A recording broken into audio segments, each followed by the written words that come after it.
मुस्लिम राजवट आली, दाढी येऊ लागल्या आणि मग हे आपल्या स्त्रियांचे धर्म जाऊ नये, आपलंही रक्षण व्हावं, हिंसेने मरू नये म्हणून त्यांनी काळे श्याम वर्णाचे काळ्या रंगाचे कपडे केले. मानव पंथात कृष्ण चालतो परंतु राधेसोबत कृष्ण चालत. हे लोक नवरात्र म्हटले तर राहत नाहीत गावामध्ये. खापरकुटीची देवींचे आहेत, काळे देव असतात. की महानुभव पंथ आणि मराठी भाषा याचा नेमका सहसंबंध काय आहे? 13व्या शतकाच्या अगोदर हे तत्वज्ञानाची भाषा आणि ग्रंथरचनेची भाषा ही संस्कृत होती. परंतु 13व्या शतकामध्ये हा बदल झाला आणि 13व्या शतकापासून तत्वज्ञानाची भाषा आणि ग्रंथरचनेची भाषा मराठी म्हणून अनेक संतांनी आणि मानव संप्रदायातल्या महंतांनी स्वीकारली. पहिलं मराठीचं काव्य महदंबेचे धवळे आणि ते मराठीमधलं पहिलं रुक्मिणी संवर तिथे निर्माण झालं. इतर जे संप्रदाय आहेत ते विष्णुरूप श्रीकृष्ण मानतात. मानव संप्रदाय परब्रह्म परमेश्वराचे अवतार मानतात. सत्य सनातन महात्मा धर्म की जय.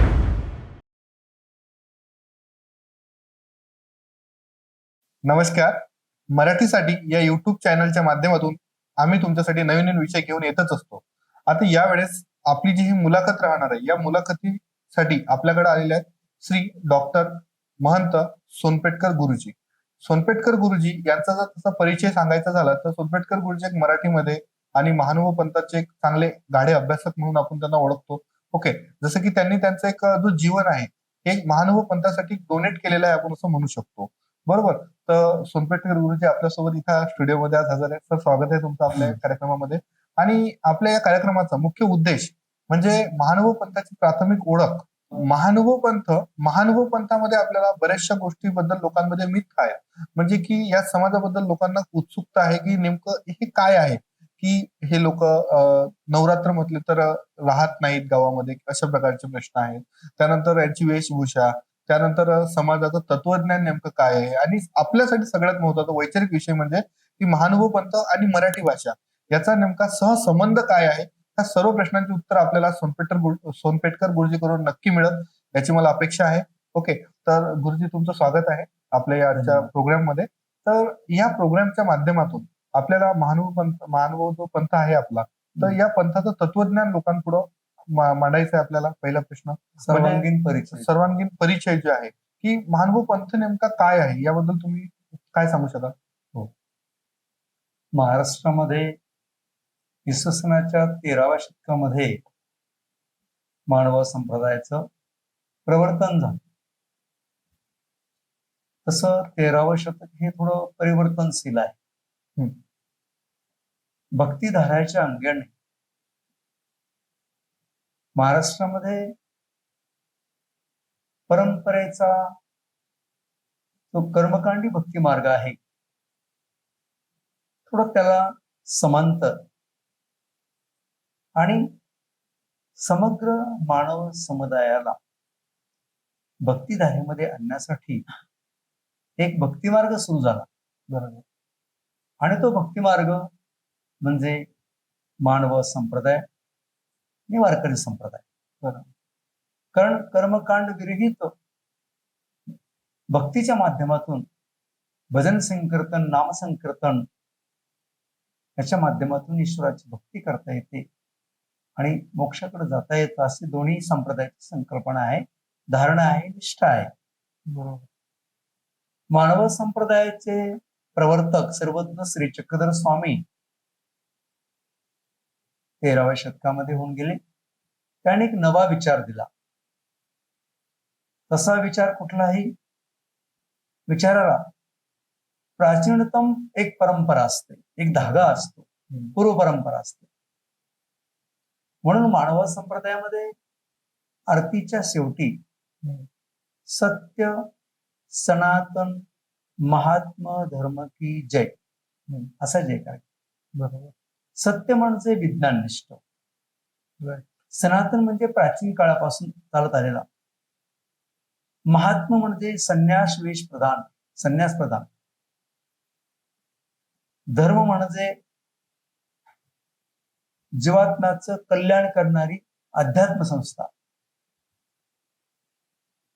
त्याचा विजय असो असं त्याच्या जयमध्ये की प्रत्येक माणसाचं जे ध्येय आहे ते मोक्षाकडचं आहे. बरोबर.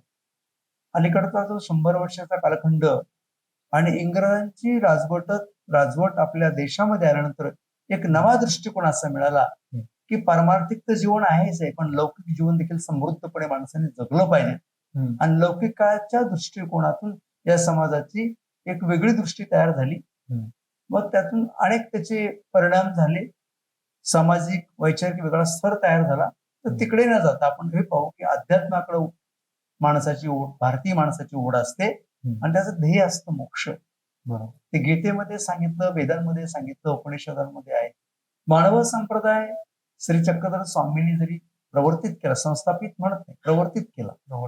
पण याची धारा जी आहे प्राचीन, एकदा श्री चक्रधर स्वामींच्या शिष्या, ज्याला त्या काळामध्ये भक्त म्हणतात, महादैसा, ज्याला महदंबेचे धवळे म्हणून प्रसिद्ध आहे, धवळेची करती महदंबा ही आद्य कवयित्री, तिला महादैसा असं नावाने लीळाचरित्रामध्ये संबोधलेलं आहे. महादैसाने जेव्हा स्वामींना विचारलं की जी या मार्गाशी कवण आली, हा जो भक्ती मार्ग आहे याची सुरुवात कुठूनची आहे, कुठून सुरुवात झाली, कोणी हे सुरुवात केलं? तर त्यावेळेस स्वामींचं जे म्हणणं आहे, त्या स्वामीने एका वाक्यात सांगितलं की या मार्गाशी श्री दत्तात्रय प्रभू आदी, म्हणजे आदी कारण. म्हणजे हा संप्रदाय जे आहे त्रेतायुगामध्ये अत्रि अनसुईच्या उदरी सैंग ऋषी, सोम ऋषी आणि दुर्वास ऋषी हे 3 पुत्र झाले होते. त्यापैकी सैंग ऋषी परब्रह्म परमेश्वराचे अवतार, त्यांनी या भक्ती मार्गाचा सुरुवात करून दिली. त्रेतायुगाच्या आरंभ काळापासून म्हणा की त्रेतायुगापासून म्हणा. अजूनही याचा धागा पाठीमागे जातो की सर्वज्ञ श्री चक्रधर स्वामी एका प्रसंगी म्हणतात, हंसावतारे ब्रह्म्यापती ब्रह्मविद्या निरूपिली. कृतयुगामध्ये कृतयुगी हंसावताराने ब्रह्म्याप्रती ब्रह्मदेवाला निमित्त करून ब्रह्मविद्या निरूपिली. आणि त्याचं निमित्त होतं की सनत कुमार, सनकादिक, सनकनंदन हे असे जे 4 पुत्र त्यांचे आहे, वरद पुत्र, ब्रह्मदेवाचे मानसपुत्र, त्यांनी प्रश्न केला की आम्हाला सनातन परब्रह्माचं ब्रह्मज्ञान कसं प्राप्त होईल. तेव्हा ते विचारात पडले. तेव्हा त्यांचा जो हंस वहन पक्षी आहे, हंस त्यांचं वहन आहे, त्या हंसामध्ये परब्रह्म परमेश्वराने अवतार घेतला आणि ब्रह्मवाणी निरूपित केली. म्हणजे हा असा कृतयुगापर्यंत हा धागा जातो. परमेश्वरी तत्वज्ञान, परमेश्वरी भक्ती मार्ग, ज्याला आम्ही ब्रह्मविद्या असं म्हणतो, ते कृतयुग, त्रेतायुग, द्वापरयुगामध्ये श्रीकृष्ण. कारण श्रीकृष्णांच्या बाबतीत देखील की गीतेमध्ये श्रीकृष्ण हे परब्रह्म परमेश्वराचे अवतार आहे असं माईम भट्टांना श्री चक्रधर स्वामींनी सांगितलं. पंचकृष्णामध्ये श्रीकृष्ण अग्रभागी आहेत. या श्रीकृष्णांनी अर्जुनांना ही भक्तिधारा सांगत असताना सांगितलं की बाबा ही जी भक्तिधारा आहे सनातन काळापासूनची आहे. कशी तर व्यवस्वान, मनु, इक्ष्वाकू अशा परंपरा, म्हणजे 4थ्या अध्यायामध्ये ज्ञान परंपरा आलेली. अशा पद्धतीने हे ज्ञान प्राचीन काळापासून एवं व्यवस्वते योगम प्रोक्तवान हमव्यम व्यवस्वान मनवे प्राह मनुर इक्ष्वा कवी ब्रवी, असं एवं परंपरा प्राप्त हे जे ज्ञान आहे अशा परंपरेने प्राप्त झालेलं ज्ञान आहे. आणि हे ज्ञान अर्जुना मी तुला का सांगतोय की सकालेन महता योग नष्ट, बराचसा कालखंड मध्यंतरी गेला आणि तो ज्ञान मार्ग नष्ट, म्हणजे त्याच्यात तुटसांग झाली. सहकार्यानं महता योग नष्ट परंतु हे अर्जुना, पण तोच ज्ञान मार्ग सये अयम मया त्यद्य योग प्रोक्त पुरातन, हा जो ज्ञान योग आहे पुरातन काळाचा तोच मी तुला सांगत आहे, अशी परंपरा श्रीकृष्ण महाराजांच्या मुखातून झाली. म्हणून मानव संप्रदायाची भक्तिधारा आहे ही अनादी काळापासून, म्हणून त्याला सनातन काळापासून चालत आलेली आहे. बरोबर. म्हणून फक्त याचं प्रवर्तन सर्वज्ञ श्री चक्रधर स्वामींनी यादव कालखंडामध्ये इसवी सनाच्या 13व्या शतकामध्ये पुनर्पद्धतीने केलं, पुनर्रूपी केलं, पुनश्य केलं. म्हणजे कसं केलं पुनश्य, तर त्या तत्वज्ञानाची व्यवस्थित मांडणी केली आणि याला लोकभाषेचा आधार दिला. बरोबर.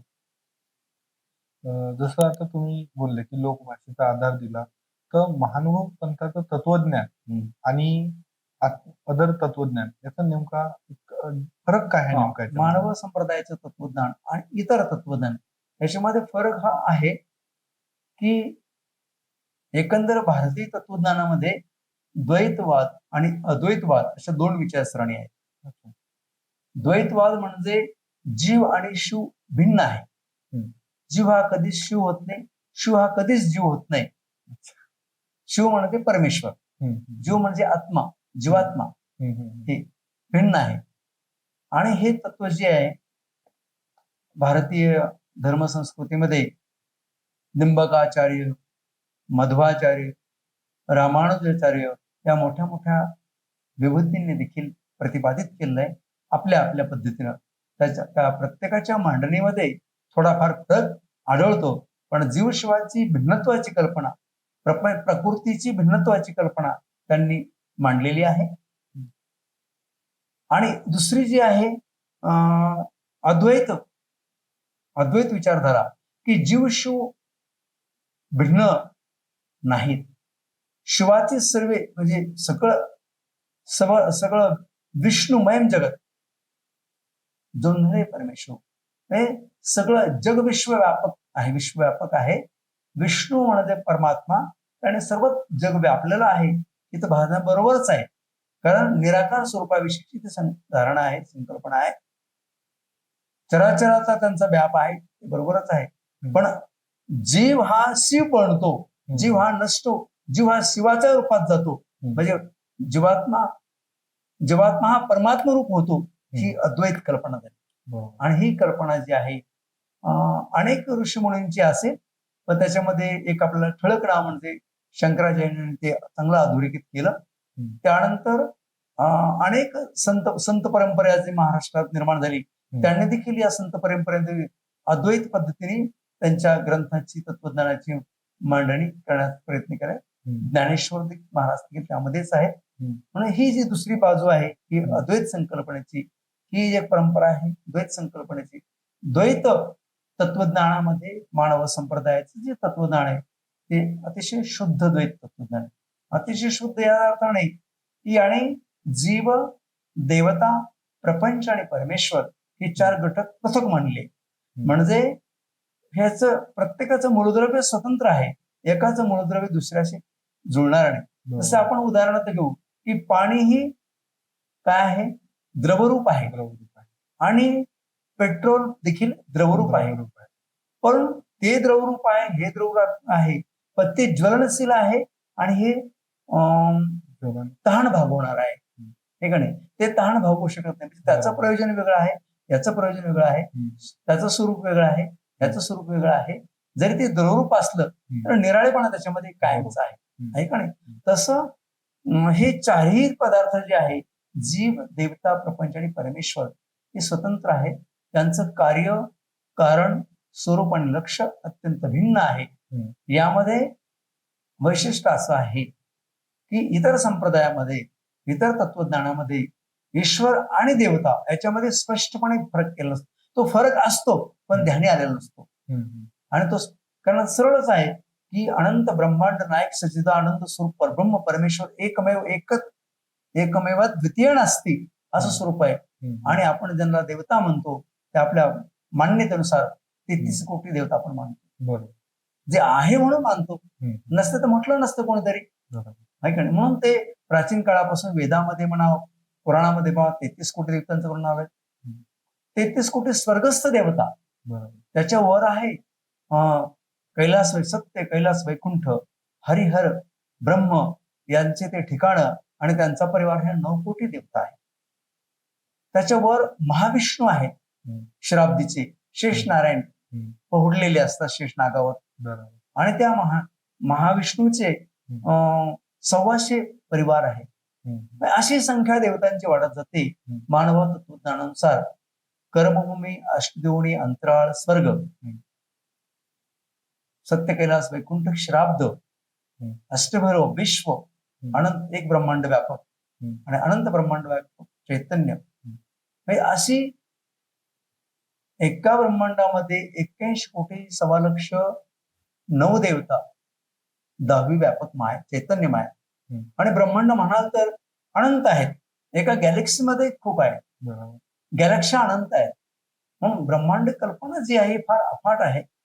आणि एका ब्रह्मांडात एवढ्या असेल तर म्हणजे अनंत तत्वाच्या अर्थाने देवता देखील असंख्याने अनंत आहेत.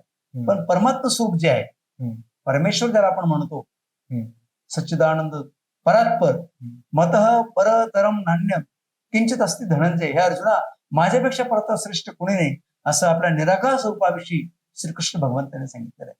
बरोबर. अशा अनंत ब्रह्मांडाचे अवतार श्रीकृष्ण ही मानव संप्रदायाची भक्ती धारणा आहे. अवतार म्हणून परब्रह्म परमेश्वराचे अवतार म्हणूनच 5ही पंचकृष्ण अवतारांना मानव संप्रदाय मानतो आणि भक्ती करतो. इतर संप्रदाय मानव संप्रदाय हाच फरक आहे की इतर जे संप्रदाय आहेत ते विष्णुरूप श्रीकृष्ण मानतात, मानव संप्रदाय परब्रह्म परमेश्वराचे अवतार मानतात. तसंच श्री दत्तात्रयाविषयी देखील आहे की विष्णुरूप एकमुखी दत्त मानतात इतर जण, आम्ही मात्र एकमुखी दत्त परब्रह्म परमेश्वराचा अवतार म्हणून मानतो. त्यात दत्त संकल्पना अजून भिन्न आहे महाराष्ट्रामध्ये, ते विस्ताराने सांगण्याचा विषय आहे. आता आपण विष्णूबद्दल, भगवान विष्णूबद्दल, त्यानंतर कृष्णाबद्दल आपण बोललो, तर महानुभाव पंथाबद्दल एक मिथ आहे की, आता तुम्हीच ते स्पष्ट करा नेमकं काय आहे तर, किंवा महानुभाव पंथात कृष्ण चालतो परंतु राधेसोबत कृष्ण चालत नाही. राधा ही जीव आहे, राधा ही भक्त आहे. जीवाची उपासना मानव संप्रदाय करत नाही. मग फक्त श्रीकृष्णांचंच नाव घेतलं जातं, त्यांच्याच लीळा आठवल्या जातात आणि त्यांचे चरण ज्या ठिकाणी लागले, गोवर्धन पर्वतासारख्या ठिकाणी, तिथेच नमस्कार करतात. यत करोशी यदस्नासी यज्जोशी, ही जी एकनिष्ठ भक्ती श्रीकृष्णाने सांगितली ते आम्ही त्यांच्या चरणी अर्पण करतो. अच्छा. स्मरण भक्ती प्रधान संप्रदाय आहे. मागच्या वेळेस आपली काही चर्चा झाली होती, त्यावेळेस तुम्ही एक म्हणजे कथा सांगितली होती की बा चक्रधर स्वामी जे आहेत तर ते चक्रधर स्वामी कसे झाले, तर त्याबद्दल ते पंचकृष्ण अवतार जे मानव संप्रदायात मानतात त्यापैकी तिसरे कृष्ण आहे द्वारकेची श्री चक्रपाणी अवतार. त्यांना द्वारकेची चांगदेवरोळ म्हणतात. त्यांचा जन्म महाराष्ट्राच्या पश्चिम भागामध्ये फलटण या ठिकाणी झाला. जनक आणि जनकाईसा, जनक नायक त्यांच्या पित्याचं नाव, जनकाईसा मातेचं नाव. 33 वर्षाचं त्यांचं तिथं वास्तव्य होतं फलटणला. त्यांनी गृहस्थ धर्म स्वीकारला होता आणि गृहस्थ धर्म स्वीकारल्यानंतर कालांतराने त्यांना वैराग्य निर्माण झालं आणि त्यांनी आपलं स्वदेश स्वग्राम संबंधी स्वतःचं गाव प्रदेश गाव सर्व संबंधित लोकांचा परित्याग करून यात्रेच्या निमित्ताने माहूरला गेले. माहूरच्या यात्रेच्या निमित्ताने गेले आणि त्या काळामध्ये 6 महिने श्री चक्रपाणी अवतार त्या ठिकाणी श्री दत्तात्रेय अवतार सह त्या ठिकाणी वास्तव्य होतं. नंतर पुन्हा तिथून एक दिंडी यात्रा निघाली. त्या दिंडी यात्रेला निमित्त करून श्री चक्रपाणी द्वारकेला गेले आणि द्वारकेला जवळजवळ त्यांचं 63 वर्षाचं वास्तव्य होतं. एकंदर त्यांच्या जीवनाचा कालखंड 100 वर्षाचा. त्या 100 वर्षाच्या कालखंडामध्ये शेवटच्या कालखंडामध्ये त्यांनी आपल्या जे देह आहे त्यांचं संन्यास आणि नैष्टिक ब्रह्मचार्य, संन्यास आणि नैष्टिक ब्रह्मचार्य असतो, तिथे एक योग मार्गाची एक साधना करणारी साधिका, ज्याला हठ योगिनी असं नाव होतं, तर ती हठयोगाच्या साधनेच्या सिद्धार्थेसाठी त्यांच्याशी म्हणे की मी तुमच्या आपण समागम करूया. ते म्हणे मला तर ब्रह्मचर्याची वृत्ती, मी संन्यासी आहे, तुमचा योग सिद्धार्थ जाण्यासाठी मी तुमच्या हट्टाला बळी पडणार नाही. आणि त्यांनी आपलं देह विसर्जित केलं. तिथून चैतन्य त्यांचं निघालं. सेम टायमाला त्याच वेळेस काय झालं होतं की गुजरात मधील भरवच, आज भडोच म्हणतात त्याला, त्या काळात भरवच नावाचा शब्द होता. भडोच्या गावी विशाळ देवाचा पुत्र हरिपाळदेव, म्हणजे ते विशाळदेव राजे त्यांचा पुत्र हरिपाळदेव, त्याचा अकाली मृत्यू झाला होता आणि त्यातून तो रूपसुंदर तेजस्वी शरीर होतं आणि त्याचं शरीर कोणीतरी सिद्ध पुरुषाने स्वीकारावं असं त्याचं संचित बी होतं. तर त्या ठिकाणी श्री चक्रपाणी या अवताराचं स्वरूप गेलं आणि ज्याला योग पद्धतीमध्ये परकाया प्रवेश सिद्धी म्हणतात, तशाच पद्धतीनं परकाया प्रवेश ही जी सिद्धी आहे तशाच पद्धतीनं श्री चक्रपाणीने तिथे अवतार घेतला. आणि ते जेव्हा पुत्रमुख पाहण्यासाठी विशाळदेव आले अग्नी संस्कार करायच्या अगोदर, डागाच्या अगोदर, तेव्हा ते हल्ले गेले चेहऱ्यावरचं पायावरचं वस्त्र आणि ते मुखवस्त्र बाजूला केलं आणि तेव्हा नेत्र उघडलेले दिसले आणि तिथे मग मध्यंतरी लागले की पुत्र जिवंत झाला त्याचा उत्साह त्यांना वाटला आणि अशा प्रकारे पतित उद्धारक श्री हरिपाळ देवाचं पतित उठवलं आणि ते हरिपाळ देव पुढे चालून श्री चक्रधर झाले. ती बी थोडीशी स्टोरी आहे. जसं आता तुम्ही बोलले तर चक्रधर स्वामींबद्दल जिथं आपण आलो होतो किंवा त्यांनी नवीन देहात प्रवेश केला. ओके, तर ती पण कथा आम्हाला ऐकायची. म्हणजे ती पण कथा असंच आहे की विशाळ देवाचे पुत्र हरिपाळ देव यांना एकही 8-10 दिवस ऊर्जा झाली. त्याच्यामध्ये त्यांचं अकारण निधन झालं आणि मग ते स्मशानामध्ये ते पुत्र असं प्रेत नेलं गेलं. तिथे गेल्यानंतर अग्निसंस्कार करण्याच्या अगोदर श्री चक्रपाणी या अवताराने आपलं परमात्म स्वरूप प्रविष्ट केलं आणि तिथे जे त्यांचं देह होतं ते तिथल्या पुजाऱ्याने जलप्रविष्ट केलं. अच्छा, इकडे हे जिवंत झाले, राजाला आनंद झाला, वाद्यंत्र लागली, राजमहालामध्ये राजवाड्यामध्ये गेले. त्यांचं जवळजवळ 3 वेळा त्याचं देववृक्ष जे असतात पंचपालवी स्नान म्हणतात. देववृक्षाचे 5 पालव आणि सगळं षोडशोपचारी पद्धतीने सगळ्या पद्धतीने त्यांचं ते सुचिरभूतता झाली. सुचिरभूततेनंतर मग गृहप्रवेश झाला. पत्नीची पुन्हा शेष भरली आणि मग ते त्यांची कमला राणी धर्मपत्नी तिथे राहिली. पहिल्या हरिपाळ देव जो होता, जो मृत होण्याच्या अगोदरच्या हरिपाळ स्वरूप होतं, तेव्हाच त्या पत्नीला गर्भ होता. अच्छा, मग तो मुलगा, कारण हे यांचं हे स्वरूप जे आहे नैष्टिक ब्रह्मचारी करतं. आता स्वरूपाचा जो संबंध येत नाही, पण स्वरूप हे अक्षरच असतं परमेश्वराचं. तर प्रवृत्ती मात्र यांची ब्रह्मचर्याची पहिल्यापासून. अच्छा, आणि म्हणून त्यांनी महिपाळ देव पुत्र साधारणतः 1 वर्षाचा झाला असेल. जुगाराचं व्यसन त्यांनी, म्हणजे जुन्या हरिपाळाचं जे काही वागणं बोलणं चालणं फिरणं संवाद जे काय होतं ते सर्व यांनी ग्रहण केलं होतं, धारण केलं होतं. कुठलाही फरक, कुठलीही शंका कोणाच्या निर्माण होऊ नये अशाच प्रकारे त्यांचं वागणं होतं. पत्नीला एकदा ते हरले, द्रव्य हरले, घरी आली. पत्नीला म्हटलं तुझी अलंकार दे, मी जेणेकरून ते कर्जमुक्त होऊ शकतो. ती म्हटलं नाही, माझ्या वडिलांनी मला अलंकार केले, मी तुम्हाला देणार नाही. म्हणून तिने देण्याला नकार दिला आणि ते आपल्या पत्नीवर नाराज झाली खूप. ती उदासीनता एवढी आली की त्या उदासीनतेला निमित्त करून त्यांनी घरादाराचा त्याग केला आणि रामयात्रेच्या निमित्ताने छोटासा लवाजमा सोबत घेऊन निघाले आणि काजळी देववाडा जे आहे आपल्या रुद्रपुराच्या जवळ, तिथे त्यांचा मुक्काम असताना भर झोपेमध्ये 2 सेवकाला टाकलं. अंगावरचे सर्व वस्त्र आणि अलंकार, राजभूषण जे होते, आभूषणे राजाची सगळी काढली.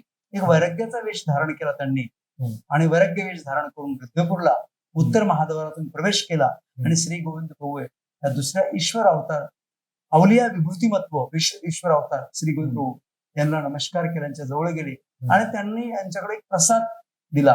प्रसाद असा लांबूनच टाकला. सेंगुळ गोडे असा शब्द आहे किंवा असे गोड जिलेबी म्हणा असा पदार्थ टाकला आणि ते पदार्थ त्यांनी वरच्यावर घेतला, नमस्कारला, स्वीकारला आणि त्या घटनेला निमित्त करून त्यांनी त्यांचं गुरुत्व धारण केलं, गुरुत्व स्वीकारलं आणि ते म्हटले जा मिली चक्रा होईल, चक्रधर होय मिली असं ते म्हटले आणि तिथे पुढं हरिपाळाचं श्री चक्रधर स्वामी असं प्रवर्तन नामकरण झालं. आणि तिथून त्यांनी मग जवळजवळ 48 वर्ष राणावनामध्ये मुक्तपणे संचार केला. एकांक कालखंडामध्ये कधी मनुष्य व्यवस्थित आले, कधी राणावनामध्ये गेले, परंतु एकटेपणाने परिभ्रमण केलं.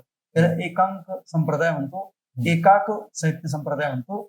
साहित्यिक त्याला एकाक म्हणतात, म्हणजे एकटेपणाचा तो कालखंड, असा त्यांचा प्रभाव. महानुभव पंथाचं जसं की आपण एक हे म्हणू की महानुभव पंथाची निगडित ग्रंथ म्हणून आपण एक लीळा चरित्र, ओके, लीळा चरित्राला आपण एक महानू पंथाची आचरण किंवा एक नित्यपाठ म्हणून त्याच्याकडे बघतो. कुठलाही तर नित्यपाठ म्हणून आपण त्या ग्रंथाकडे बघतो. तर लीळा चरित्र ग्रंथ नेमकी कसा लिहिला गेला हो आणि त्याचं मराठी भाषेशी असलेला संबंध नेमका कशा प्रकारे आताच्या काळखंडात आपल्याला कसा उपयोगात येऊ शकतो? 13वे शतक जे परिवर्तनशील होतं ना ते भाषेच्या अंगाने देखील होतं. अच्छा.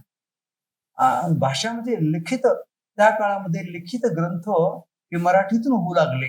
म्हणजे त्या पूर्वीच्या कालखंडामध्ये 13व्या शतकाच्या अगोदर हे तत्वज्ञानाची भाषा आणि ग्रंथरचनेची भाषा ही संस्कृत होती.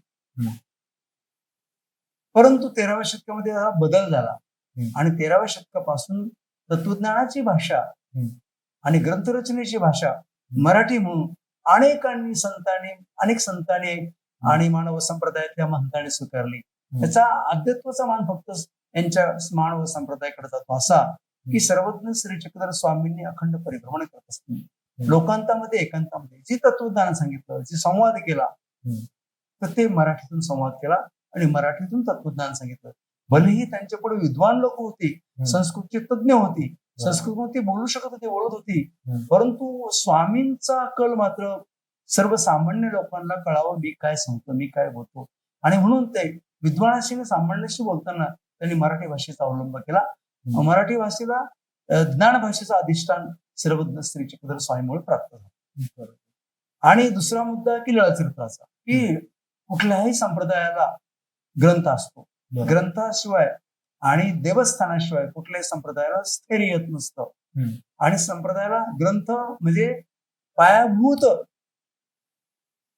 तत्वज्ञान हा महत्वाचा भाग असतो. म्हणून मानव संप्रदायाचं पायाभूत जे तत्वज्ञान आहे, जे सूत्रपाठ ग्रंथामध्ये आहे, ते पायाभूत तत्वज्ञान सर्वज्ञ श्री चक्रधर स्वामींनी सांगितलं. त्याचं वर्णन लीळा चरित्रामध्ये आहे. म्हणून लीळा चरित्र हा मराठीचा देखील बीजग्रंथ आहे आणि मानव संप्रदायाच्या साहित्याचाही बीजग्रंथ आहे. त्या ग्रंथामधूनच दृष्टांत पाठ, सूत्रपाठ हे प्रमुख ग्रंथ तयार झाले तत्वज्ञानाचे. दृष्टांत पाठ तत्वज्ञानाचा असून कथात्मक प्रधान आहे आणि सूत्रपाठ हे केवळ शुद्ध, कारण सूत्र असं जे सूत्र या रचना प्रकारामध्ये जे वाक्य बसली त्यानुसार त्याला सूत्रपाठ असं म्हटलं गेलं.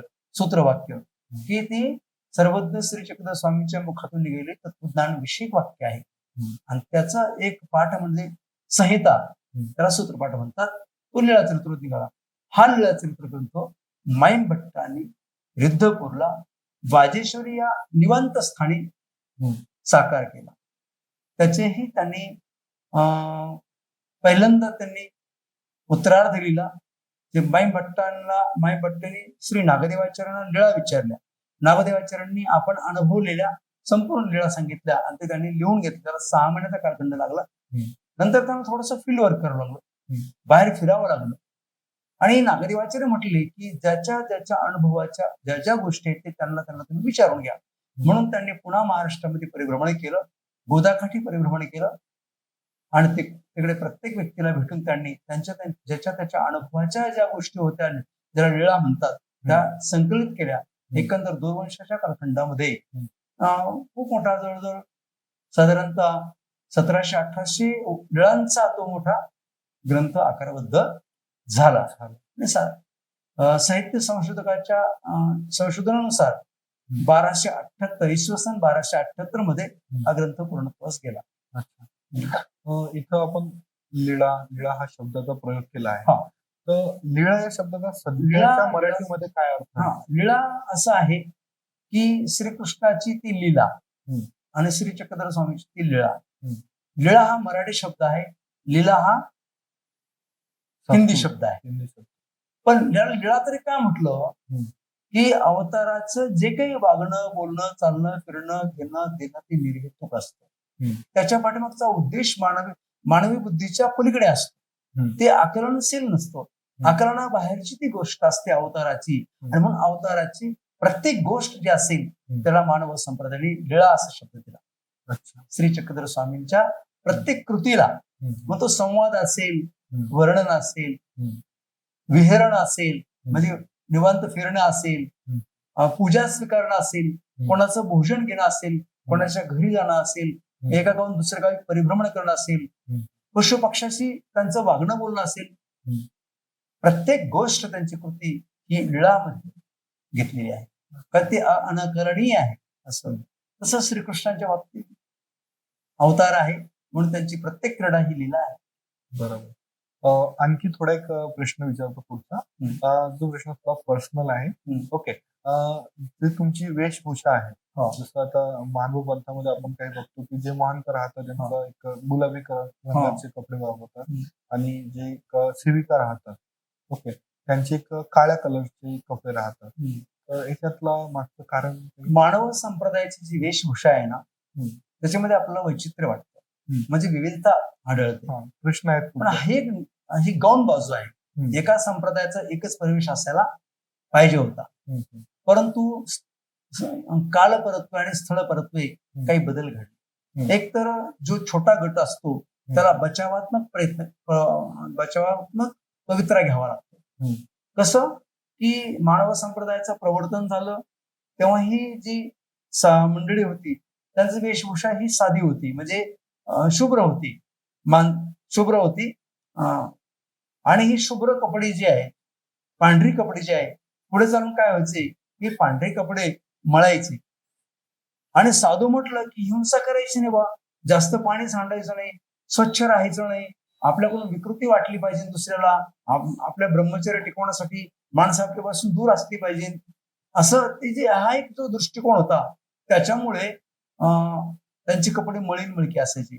आणि एकदा काय झालं की नागदेवाचार्य कालखंडामध्ये हे चोर आहेत बा असं म्हणून माईम भट्ट आणि काळेकृष्ण भट्ट आणि लक्ष्मंद्र भट्ट यांना त्यांनी धरलंच आणि खूप गावकऱ्यांनी मारलं. मग शेवटी काय करायचं बाबा, माईम भट्ट त्या ठिकाणी माईम भट्ट होते, पण ते म्हणे खरे बात हे आपल्याला जीव घ्यायला लागले, हे तर जणू काही चोर समजून काय करायचं. मग माईम भट्ट म्हटले जोरो वा शस्त्रो, जर ताप येऊन तर एखाद्या वेळेस मरायचं आहे, शस्त्र आलं तरी मरायचं आहे, आपण तर देवाच्या आचरणावर आहोत ना, असं म्हणते. त्यांचं वाक्य बाकीच्यांना ऐकलं, अरे हे विद्वान आहे. मग कोण आहेत? हे नागदेव भट्टांच्या संप्रदायाचे वेदवंती नागदेव भट्ट हे भटमार्गीचे आहे. त्या काळामध्ये भटमार्ग म्हणून या संप्रदायाचं नाव होतं काही कालखंडापर्यंत. तर मग त्या पद्धतीनं मग नागदेवाचार्यांनी काय केलं की भिक्षुकानं कंथेसी गिरवा घातली, असं शब्द आहे. कंथ म्हणजे लंबा कंथ असतो साधूंचा, तुम्ही कधी पाहिला असेल. साधू इतर मार्गी साधू असतात, नाथ संप्रदाय संन्यासी असतात, त्यांचा कंथ असतो. तसं कंथ या संप्रदायामध्ये होता आणि आजही आहे. तर त्या कंथ्याला मग त्यांनी गेरूचा रंग दिला, म्हणजे भगवा रंग दिला. तो काही कालखंड चालला.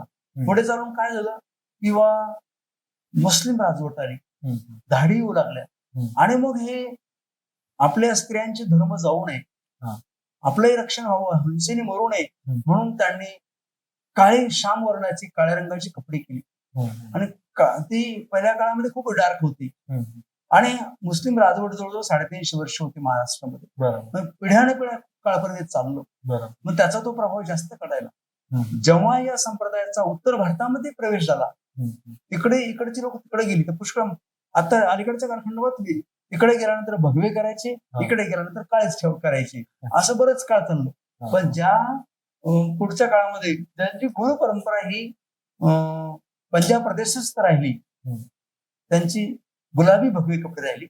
ज्यांची महाराष्ट्र गुरु परंपरा राहिली, महाराष्ट्र प्रदेशस्थ गुरु परंपरा राहिली, त्यांनी साधारणतः आपल्या स्लेटी रंगाचे, करड्या रंगाचे कपडे केले. आता अशा प्रकारे सध्याला तरी मानव संप्रदायामध्ये करड्या रंगाची म्हणजे स्लेटी रंगाचे कपडे आणि एक भगव्या रंगाची म्हणजे गुलाबी भगवे असे दोन प्रकारचा प्रामुख्याने वेश आहे. आणि काळा वेश आता कमी कमी होत चाललेला आहे आणि तो काळाचा वध झालाच पाहिजे कमी, कारण त्याच्यामुळे गैरसमज फार झाले संप्रदायाविषयी नकार तयार झाला, गैरसमज तयार झाले. परंतु धुरीण लोक जे आहे त्यांच्यापर्यंत कोणी जाऊ शकलं नाही लवकरात. तर सामाजिकतेमुळं परिवर्तन घडत गेली. पुढचा प्रश्न असा आहे तुम्हाला की जे माझं सुरुवातीला मी एक प्रश्न मांडला होता की बा नवरात्र लागल्यानंतर तुम्ही गावामध्ये राहत ना, आणि नवरात्र लागल्यानंतर गावामध्ये राहतात, परंतु नवमीच्या दिवशी मानव संप्रदायाचे जे अनुयायी आहेत ते ग्रस्त धर्मी असतील, संन्यासी असतील, ते आपल्या गावाच्या बाहेर निवांत ठिकाणी जातात. त्याला विजन असं म्हणतात. विजन, विगत जन सविजन, जिथे इतर कोणाचा संसर्ग नाही असं निवांत ठिकाणी विजनाला जातात. त्या दिवशी त्यांचा ग्राणामध्ये देवदेव पूजा करणे, स्मरण करणे, सूत्रपाठाचं लिळीचं वाचन करणे अशी दैनंदिनी असते. याचं कारण असं की त्या दिवशी हिंसा होती. जुन्या काळामध्ये प्रत्येक गावोगावी हिंसा होती, बळी दिला जातो. मग हिंसेलाही मानव संप्रदाय फार लांबून राहते म्हणून. आणि त्या दिवशी तो जो प्रभाव देवतेचा त्या बळीचा गावावर असतो, त्या प्रभावाच्या बाहेर आपण असलं पाहिजे. आपली सात्विक भक्ती, आपलं सात्विक मन त्याच्यावर परिणाम होऊ नये म्हणून बाहेरगावी जात असं. म्हणजे इथं महत्वाचं जर कारण म्हणायचं झालं तर आहार किंवा जे बली दिल्यामुळे जी हिंसा होत होती, या एका कारणामुळे आपण बाहेर जाऊन आपली भक्ती करायची. बरोबर. तर आहारावर जसं आलो आहे तर महानुभाव पंथात शुद्ध शाकाहारी मानव संप्रदाय 100% शुद्ध शाकाहार पाहिजे. याचा जो 2 स्तर आहे की वासनिक म्हणजे गृहस्थ अनुयायी आणि संन्यासी अनुयायी, या दोन्ही सामाजिक स्तरामध्ये 100% शाकाहार पाहिजे. अभिप्रेत आहे, असतोच असतो. तर यालाच अनुसरून एक प्रश्न आहे माझा की जसं आता काही मी लोक महानुभावाचे अनुयायी बघितले की जे कुठे बाहेर गेले तर पाणी वगैरे पित नाही. ओके, याच्या मागचं नेमकं पाणी पित नाही असं नाही, बाहेर वगैरे गेले पाणी पित नाही. फक्त जुना असा काळ होता की नवरात्राच्या दरम्यान बाहेर जर गेलं तर ज्याच्या घरी घट बसले, ज्याचं कुठेही गेलं ते बाहेर पाणी पिऊ नये बा असं संकेत होता. नाही तसं जर कार्यक्रम नवरात्र वगळता मी कोणाकडे गेलं पाणी पिऊ नये पूर्ण असं नाही. काही गोष्टी जास्तीच्या पसरल्या गेल्या, काही गोष्टी जास्तीच्या पसरल्या असं नाही, जास्तीच्या पसरल्या. ज्याच्याकडे जाण्याचं योग आला तसं पाणी घ्यावंच लागतं. पण पूर्वीचे लोक शोधून घेत होते पाणी. शोधणं त्यांच्यापाशी असायचंच उपकरण. शोधणं म्हणजे पाणी गाळणं. म्हणजे मानवा साधूच्या जवळ जे काही गोष्टी असतात त्याच्यामध्ये पोथी, गाठी म्हणजे स्मरणाची, नामस्मरणाची माळ आणि शोधणं आणि देवपूजा, ही 4 वस्तू अविभाज्यपणे त्याच्याकडे असायच्या. झोळी, भिक्षेची झोळी असं. म्हणजे जे महंत राहतील सर्व प्रत्येक कुठलाही साधू असू द्या. म्हणजे महंत जरा जे फॅमिलीयर लोक राहतात त्यांचं नाही एवढं, त्यांना एवढं बंधन नाहीये. त्यांना एवढंच बंधन आहे की त्यांनी एक भक्ती आपली निष्ठेने निभवावी. तुम्ही जर एका परमेश्वराची भक्ती करता तर त्याचीच उपासना करा, हे असतं. आणि पूर्ण शाकाहार पाळा आणि व्यसन करू नका असं असतं. महानुभाव पंथातली मला एक खूप चांगली वाटलेली गोष्ट म्हणजे कोणती गुरुजी की इथं उच्च नीच किंवा एक व्यवस्था आपण बघत नाही. जसं आपल्याला इकडे बाहेर जर आलो तर एक वर्ण व्यवस्था वगैरे आपल्याला बघायला मिळते. वर्ण व्यवस्था, वर्ग व्यवस्था महानुभाव संप्रदाय आणि वारकरी संप्रदाय दोन्ही संप्रदायामध्ये नाही. कारण तिथे देखील 4ही वर्णाचा साधक वैष्णव होऊ शकतो, भागवत संप्रदाय होऊ शकतो. इथे देखील 4ही वर्णातला कुठलाही मनुष्य अनुयायी अनुग्रह घेऊ शकतो, त्याचा उपदेशित संन्यासी होऊ शकतो. तर म्हणजे हे सुरुवातीपासूनच आहे की काळापरत्वाने याच्यामध्ये बदल नाही. हे बेसिक तत्वज्ञान आहे की स्वामींनी सांगितलं की मनुष्य मात्र होणी राहा. तर मनुष्य मात्र ही जी कल्पना आहे याच्या पाठीमागे मनुष्य मात्र म्हणजे तुम्ही केवळ माणूस म्हणून जगा. तुम्ही जात, वर्ण, अंक, तंक, प्रदेश याच्यावर जाऊ नका. केवळ मनुष्य म्हणून राहा. आणि प्रत्येक माणसाला स्त्रीय, वैश्य हे सर्वांना स्तेपियांती परमगती. स्त्रीय, वैश्य तथा शूद्र स्तेपियांती परमगती. स्त्री असो, वैश्य असो, शूद्र असो, स्त्री पुरुष म्हणजे वर्ग आणि वर्ण भेदा व्यतिरिक्त होऊन परमेश्वराची भक्ती करा. आणि वर्ग वर्णाचा अडथळा न येता कोणाही व्यक्तीला या संप्रदायाचं अनुयायी होता येतं. असं म्हणजे तुम्ही अमुक पंथाचे किंवा अमुक जातीचे किंवा काही असं काहीच नाही. असं काही नाही. एकदा एक थलचा झाला की झाला. आणि दुसरी गोष्ट, महाराष्ट्र ही या संप्रदायाची धर्मभाषा आहे. मराठीतून या संप्रदायाचे सगळे ग्रंथ आहेत. परंतु हा संप्रदाय बहुभाषिक आहे. गुजरात, आंध्र, तेलंगणा, गुजरात, यूपी, एमपी, दिल्ली, हरियाणा, पंजाब, जम्मू काश्मीर, हम्म. हिमाचल इकडे या संप्रदायाचे अनुयायी आहेत, मंदिर आहेत हम्म. आणि महंत आहेत. अच्छा. पाकिस्तानमध्ये अं, 27 मंदिरं गेली या संप्रदायाची. अरे बापरे. हा, आणि हरिपूर हजारा, हम्म. लाहोर या ठिकाणी या संप्रदायाच्या पाठशाळा होत्या, गीता पाठशाळा होत्या, संस्कृत पाठशाळा होत्या. हम्म. बस नुकसान झाली. बाकीचे मग इकडे बाकी नंतर इकडे लोक आले. महाराष्ट्रभर बी आहेत का, पंजाबमध्ये देखील चांगल्या प्रकारे हा संप्रदाय आहे. अच्छा. माझा एक प्रश्न आहे तुम्हाला, की आता तुम्ही देवस्थानी इथपर्यंत आपण पोहोचलोच आहे, तर महानुभव पंथाची काशी म्हणून आपण रिद्धपूरला ओळखतो. हो. तर याच्या मागचा याचं इतिहास कारण नेमका असं काय? आहे की श्री चक्रधर स्वामींनी जे पंचकृष्ण सांगितले त्यापैकी हम्म. चौथे कृष्ण श्री गोविंद प्रभू हम्म. त्यांचा जन्म इथे मातुळग्रामला झाला. त्यांचं गाव जन्म आई वडिलांचं गाव काटसूर, अच्छा. पण इकडे मातुळग्राम त्यांच्या मामाचं गाव, तिथे जन्म झाला. आणि त्यांची 8व्या वर्षापासून ते वयाच्या 120 वर्षापर्यंत 120 वर्ष ते जगले. 120 वर्षापर्यंत त्यांचं वास्तव्य रिद्धपूर या ठिकाणी होतं. अच्छा. आणि रिद्धपूरला त्यांनी मुक्त लीळा क्रीडा केल्या. त्यांच्याच सान्निध्यात श्री चक्रधर स्वामींचे भक्त अनुयायी देखील आले. त्यांच्याच सान्निध्यात लीळाचरित्र, श्री गोविंद चरित्र, लीळाचरित्र देखील लिहिलं गेलं. म्हणजे सांगायचं तात्पर्य गोविंद चरित्र नंतरच लिहिलं गेलं. म्हणजे त्या ठिकाणी ईश्वर अवतार 125 वर्ष राहिले, ते परम पवित्र ठिकाण म्हणून आम्ही त्याला काशी मानतो. अच्छा.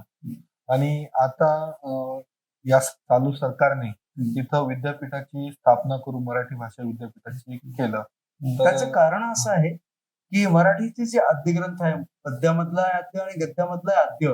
गद्यामधला जो आद्यग्रंथ आहे लीळाचरित्र, हा सगळ्या महाराष्ट्र मराठी भाषेला व्यापून उरलेला समग्र ग्रंथाचा शिरोमणी साजावा असा मराठी भाषेचा बीजग्रंथ ज्या ठिकाणी निर्माण झाला तिथेच मराठी भाषेला मान द्यावा असा शासनाचा निर्णय. की त्यांचं राईट आणि त्याचं न्याय देण्याची भूमिका शासनाची झाली. आणि तिथेच पहिलं मराठीचं काव्य महदंबेचे धवळे आणि ते मराठीमधलं पहिलं रुक्मिणी स्वयंवर तिथे निर्माण झालं. असे गद्य आणि पद्याचं उगमाची भूमिती असल्यामुळे त्या ठिकाणी रिद्धपूरला मराठीचं भाषेचं विद्यापीठ शासनानं दिलं. हा त्यांचा एक न्याय विचार आहे. आणि अनेक साहित्यिकांनी त्या संदर्भामध्ये जो विचार केला, चर्चा केली आणि निरपेक्ष बुद्धीनं की वस्तुनिष्ठ बुद्धीनं, विवेकशील बुद्धीनं त्याने तो विचार केलाय. ही महाराष्ट्राच्या मराठी माणसाच्या विचाराची प्रगल्भता आहे. बरोबर. आणि एक जर आपण विचार, आता तुम्ही जसे बोलले की पहिलं गद्य आणि पहिलं पद्य दोन्हीही गोष्टी लिखित स्वरूपात ज्या मराठीला दिल्या त्या महानुभव पंथामधून आलेल्या आहेत. आणि त्याचे आपल्याकडे लिखित पुरावे सुद्धा उपलब्ध आहेत. आजही ते साहित्य आणि आहे. जसं की आता समृद्ध परंपरा काही दिवसापूर्वीच मराठी भाषेला अभिजात भाषेचा दर्जा प्राप्त झाला. आणि त्याच्यासाठी महानुभव पंथ, त्यासाठी देखील मानभावी साहित्य जे आहे अग्रक्रमाने मांडलं गेलं, सांगितलं गेलं, दाखवलं गेलं. अनेक प्रकारचे दस्तऐवज आणि मराठीमध्ये ज्या रचना झालेल्या आहेत नामदेवांपासून ज्ञानेश्वरांपासून हे समृद्ध रचना आहेत. तर एकंदर मराठीचे जे समृद्ध वाङ्मय आहे आणि हे समृद्ध वाङ्मय एकाएकी आलेलं नाही. त्याचा मराठी भाषेचा, लोकभाषेचा, त्याच्या लिखित स्वरूपाचा शिलालेख, ताम्रपट अशा विविध म्हणजे प्राचीन कालखंडाकडे जातो. आणि म्हणून ते मराठी भाषेचा आपल्याला अभिजात भाषेचं दर्शन मिळतं. आणि याच्यासाठी मानव पंथाचे पण आभार मानले पाहिजे या शब्दात. आणखी आपण एक विषय बदलू आता, की जसं की महानुभव पंथाचे देव, ओके, तर याच्यावर खूप जास्त म्हणजे अशी चर्चा होते. तर त्याबद्दल थोडंसं काही. मानव संप्रदायाचे देव. आता मानव संप्रदायाची देव संकल्पना जी आहे ती थोडी व्यापक आहे.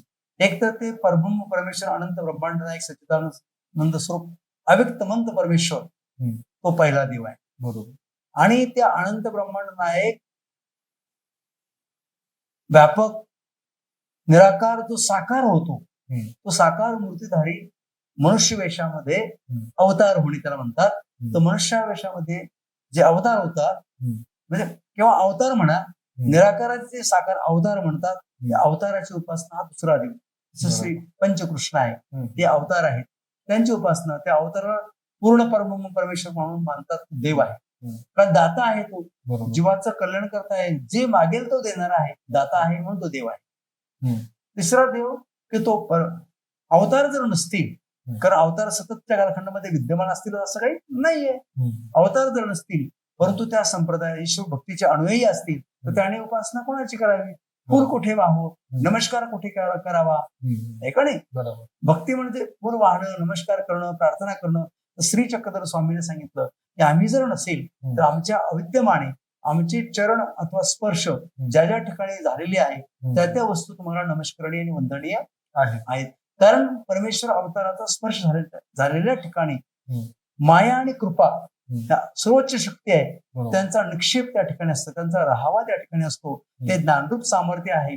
तुम्ही जे जे कराल बोलाल ते स्वीकारतो ज्ञानरूप सामर्थ्य. आणि म्हणून तुम्ही कुठेही हात जोडा, कोणाची उपासना करा. लोक इतर जी उपासना करतात, एखादा गणपती विशिष्ट गणपती आहे, विशिष्ट मारुती, तिकडे लोक जातात का नाही, काय जातात, तो देव बोलत नाही पण त्या देवाच्या संवेदना भक्ताला जाणवतात, भक्ताच्या संवेदना देवाला जाणवतात. ते त्यांचं मनोकामना पूर्ण करतं. पण लोक दुनिया जड वस्तू जी बोलत नाही तिच्या पाठीमागे पडते, हे का नाही. तत्वतच इकडे देखील की श्री चक्रधर स्वामी आणि पंचकृष्ण अवताराच्या स्पर्शाने जे पवित्र आलेले आहे ते काष्ट असो, लाकूडाचे अवशेष असो, सोने सप्त धातूपैकी काही असो, त्यानंतर रत्न असो, मोठे मोठे खडक पाषाण विटा असो, हे सर्व नमस्करणीय वंदनीय आहे. त्या ठिकाणी देवत्व आहे, त्याची पूजा करतात. आणि पाषाणाचे जास्तीत जास्त अवशेष म्हणजे विशेष असल्यामुळं ते त्याला अत्तर लावल्याने ते काळे होतात. लोकांचा समज की खापरकुटीचे देवांचे आहेत, काळे देव असतात त्यांचा, हे का नाही. ते काळे म्हणजे त्याला तेल लावल्याने ते काळेपटपणा आलेला असतो, काळेपणा आलेला असतो आणि ते पाषाणच मिळत असतात. फक्त तिथे अवताराचा स्पर्श झाला म्हणून ते नमस्कार करते. मग एखादा समजा लोखंड असेल, तांबा असेल तर ते काळा नाही, तो देव काळा होणार नाही, हे का. तसं असा फरक आहे, तो आतमधला तो फरक आहे. तर हे याला विशेष म्हणतात, त्याला देवपूजा म्हणतात. याची पूजा आणि वंदन केलं जातं. कपाळाला लावून त्या ज्या अवताराचा स्पर्श आहे त्या अवताराचं स्मरण करून ते नमस्कार करतात. त्याला ज्ञान भक्ती.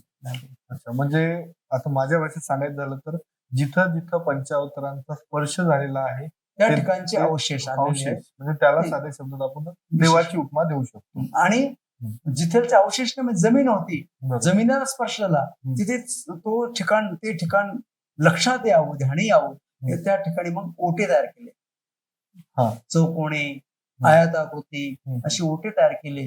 तिथे जाऊन मग नमस्कार. जसं दाळीचा देव आहे, एका जंगलामध्ये टॉपवर एकदम निवांतपणे श्री चक्रधर स्वामी होते, एका ठिकाणी बसले. पूर्वजांनी तिथे शोध घेऊन तिथे स्थानाची मांडणी केली.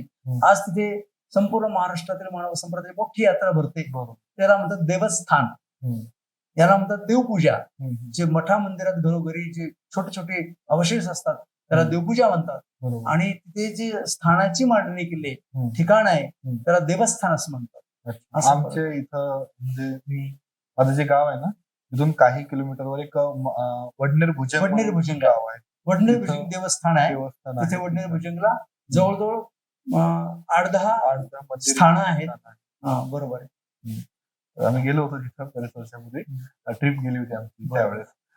पुढचा प्रश्न माझा असा आहे की जसं आता देवा संदर्भात आपण बऱ्यापैकी जाणून घेतलं, तत्वज्ञाना संदर्भात जाणून घेतलं, तर एखादा व्यक्ती जेव्हा महानुभव पंथात येते तर म्हणजे नेमकं महानुभव पंथात यायची प्रक्रिया काय आहे?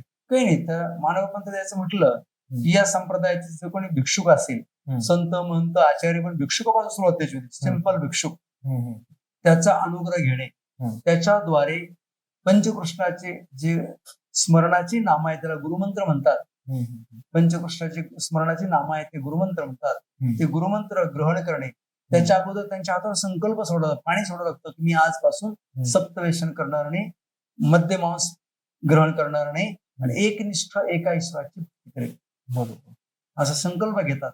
त्याने संकल्प सोडला म्हणजे प्रतिज्ञा कबूल केली की मग त्याला कानामध्ये अनुग्रह गुरुमंत्र सांगितले जातात. ती पहिली स्टेप आहे, एक पहिला प्रवेश आहे संप्रदाय. अच्छा. आणि महानुभव पंथामधले जे आपण अनुयायी बघतो किंवा महंत बघतो हे एकदम शांत राहतात, मग सात्विक आहारी आहेत ना, शांतच असतात. आणि कुठल्याही संप्रदायाचे संत हे शांतच असतात. आता जे संन्यासी व्यसन करत असतील, ज्यांच्या साधनेमध्ये व्यसन असेल किंवा काही लोकांची साधने आहेत, जे अघोरी पद्धतीचे जे संत असतात त्यांची साधना त्या पद्धतीची असते. यांची साधना या पद्धती असते. जैन असो, मानव असो, हे सात्विक आहारी लोक असतात का नाही, यांची साधना. गुरुजी, माझा तुम्हाला पुढचा प्रश्न असा होता, जसं की आजकालची जी युवा पिढी आहे यांना तुम्ही काय संदेश द्या? युवा पिढीला सर्व संप्रदायाचा एक संदेश आहे, मानव संप्रदायाचा वतीने माझा एक संदेश असा आहे की तुम्ही तुमचं समृद्ध जीवन जगत असताना सुसंस्कृत जीवन जगा. तर सुसंस्कृत जीवन म्हणजे काय? थोरा मोठाचा आदर करा, आपल्या जबाबदाऱ्या आपण सांभाळा, पहा, निर्हिंसक आणि निर्व्यसनी राहा. कारण व्यसन केलं की दोन माणसं दिसतात. म्हणजे माणसाची बुद्धी विचलित होते, विक्षिप्तपणे विचित्रपणे वागू लागतो. आपल्या बुद्धीला कुठल्या प्रकारचा वाईट विचार येणार नाही यासाठी तुम्ही सात्विक आहार घ्या आणि निर्व्यसनी राहा. हेच यश पुढे तुम्हाला घेऊन जाणार आहे. आणि कुठली गोष्ट करत असताना आपल्याला काय जमतं हे काढलं पाहिजे, पाहिलं पाहिजे आणि त्याच्यामध्ये सातत्याने वर्क केलं पाहिजे, म्हणजे आपण पुढे पुढे जाऊ शकतो. सुसंस्कृत जीवन जगा एवढं सांगितलं. मी थोडा आता पर्सनल बाजूकडे वळतो. जसं की तुम्ही मानव पंथात कसे आले? मानव संप्रदायामध्ये जे संन्याशी आहेत दोन प्रकारचे असतात. एक बाल संन्याशी असतात, एक त्यागी संन्याशी असतात. बाल संन्याशी त्यांचे आई वडील या संप्रदायाचे असतील तर ते आपलं एक बालक काहीतरी निमित्ताने घडतं की त्या निमित्तामुळं ते गुरुला अर्पण करतात. त्याला इकडं दत्तक म्हणतात. गुरुला अर्पण करण्याचा संकल्प घेतात. मार्गाव आश्रम मध्ये महंतांना, भिक्षुकांना, साध्वींना संकल्प देऊन बालक दान दिलं जातं. ते बालकाचं संगोपन ते साधू संत साध्वी करतात, शिकवतात, संस्कारित करतात आणि योग्य वेळी त्याला विचारतात की तुला संन्यास घ्यायचा का. त्याची जर अनुमती असेल किंवा नाही, मला हे तत्वज्ञानाचा मी अभ्यास केला, तत्वज्ञान मला कळालं, मला संन्यास घ्यायचा, तर त्याला संन्यास दिला जातो. तशा पद्धतीनं माझं देखील लहानपणी आश्रमात दिलं गेलं. आश्रमात दिल्यानंतर आश्रमाने माझं संगोपन केलं. शालेय शिक्षण MA पर्यंत, PhD पर्यंत त्या माध्यमातून झालं आणि आमचं ब्रह्मविद्या शास्त्राचं शिक्षण जे आहे ते देखील झालं. संवत्सर ब्रह्मविद्या पाठशाळा म्हणून कोपरगाव तालुक्यामध्ये आहे, तिथे आमचं पारंपरिक शिक्षण झालं आणि पुणे विद्यापीठामध्ये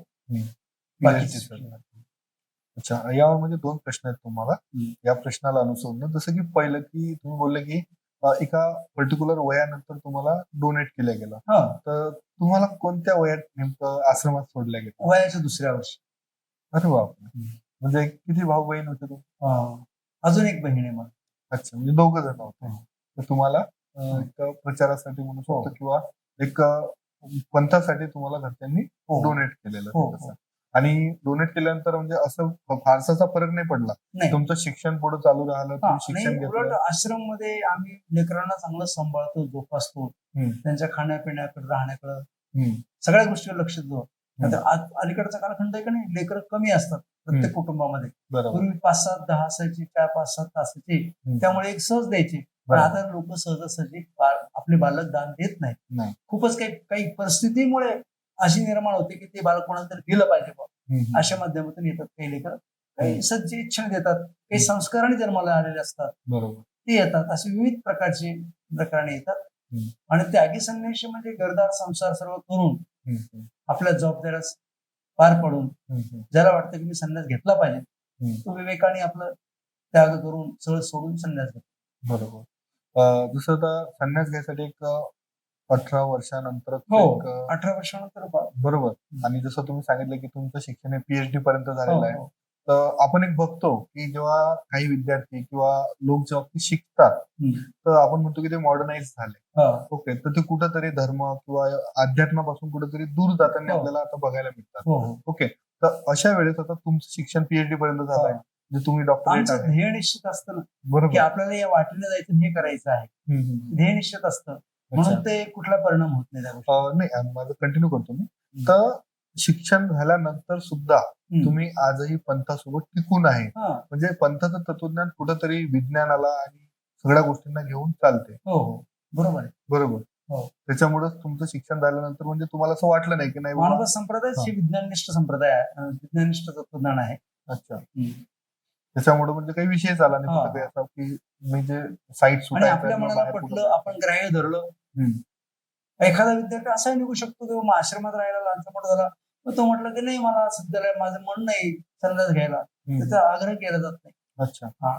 जाऊ शकतो. हा म्हणते बा तू जर आम्ही एवढा खर्च केला अमुक झालं असं काही कोणीच त्रागा करत नाही. बरोबर.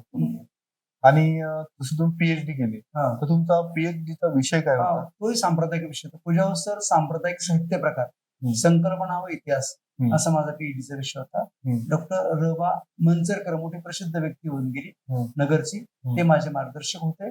अच्छा. आणि doctor Avinashji Awalgaonkar head of the department असताना माझं रजिस्ट्रेशन झालं पुणे विद्यापीठामध्ये. अच्छा.